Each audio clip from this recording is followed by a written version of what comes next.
नमस्कार दोस्तों, मैं मोहित गुप्ता सोलर सॉल्यूशन में आप सभी का हार्दिक स्वागत करता हूं। दोस्तों, आज हम बात करेंगे सोलर के एक बहुत इंपॉर्टेंट टॉपिक के बारे में कि आप लोग जो सोलर रूफटॉप सोलर लगाते समय जो सब्सिडी मिलती है वो कैसे मिलती है, कौन से हमको पैनल परचेज करना चाहिए। क्योंकि आप सभी लोगों को दोस्तों पता होगा कि हमारे यहाँ पे जो है एक डीसीआर पैनल और एक नॉन डीसीआर पैनल मिलते हैं। डीसीआर मतलब होता है डोमेस्टिक कंटेंट रिक्वायरमेंट, जिनका जो मैन्युफैक्चरिंग होती है वो इंडिया में हुई हो तो उसको डीसीआर पैनल बोलते हैं। दोस्तों, नॉन डीसीआर पैनल जो होते हैं वो चाइनीज हो सकते हैं, मलेशिया के हो सकते हैं, इंडोनेशिया के हो सकते हैं, जो अदर कंट्री से इंपोर्ट किए गए होते हैं उनको नॉन डीसीआर पैनल बोलते हैं।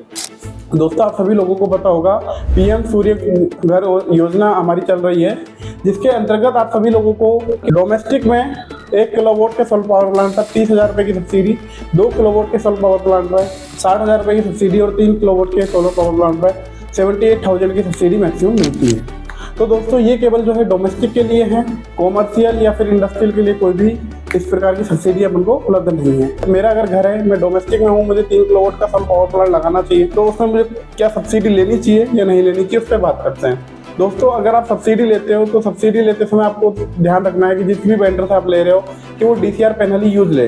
बेसिकली मैं आपको बता दूं, डीसीआर और नॉन डीसीआर पैनल में कोई फर्क नहीं होता, बल्कि नॉन डीसीआर जो पैनल होते हैं वो सस्ते होते हैं और अच्छे भी होते हैं। जैसे डीसीआर पैनल में जो होती है वो 10 बस बार का इक्विवेलेंट है अभी, और नॉन डीसीआर पैनल में जो है 16 बस बार तक है एज पर क्वालिटी स्टैंडर्ड्स। अलग अलग क्वालिटी के अलग अलग मिल जाएंगे। लेकिन डीसीआर पैनल अगर आप इंस्टॉल कर रहे हो, गवर्नमेंट की सब्सिडी लेना चाहते हो, तो आपको ध्यान रखना है कि वो गवर्नमेंट अप्रूव वेंडर के द्वारा ही लगाए। तो उसमें आपको एक बेनिफिट हो सकता है कि आपको जो आपका वेंडर है वो टेंडर्स गवर्नमेंट ने डिसाइड किया उसी हिसाब से लगाएगा, तो आपको दिक्कत नहीं होगी। तो दोस्तों, नॉन डीसीआर पैनल जो होते हैं, आपको मैंने एक कम यूज लिया पे बस बार कि जो नॉन डीसीआर होता है उसमें 16 बस बार तक है, जबकि डीसीआर में 10 बस बार तक। 10 बस बार क्या होता है दोस्तों, आप सभी लोगों को पता होगा कि एक इसमें पैनल के अंदर एक स्ट्रिप होती है।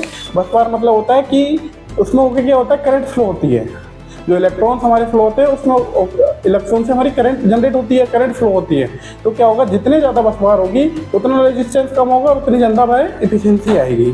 तो अगर आप दोस्तों 5 किलोवाट या 5 किलोवाट से अबव का प्लांट लगा रहे हो, तो मेरा यही कहना है कि आप जो है नॉन डीसीआर की तरफ जाए, वो आपको सस्ता पड़ेगा as compare to DCR panel, क्योंकि डीसीआर पैनल की कॉस्टिंग नॉन डीसीआर के कंपैरिजन में काफ़ी ज़्यादा होती है। लेकिन अगर आप 3 किलोवाट से कम के प्लांट लगा रहे हो तो आप डीसीआर में जाए अगर डोमेस्टिक में है तो, क्योंकि डीसीआर गवर्नमेंट जो सब्सिडी दे रही है वो ज़्यादा पड़ेगी एज कम्पेयर टू प्लांट की वो। तो इसलिए आपको डीसीआर और नॉन डीसीआर इस तरह से आप डिसाइड कर सकते हो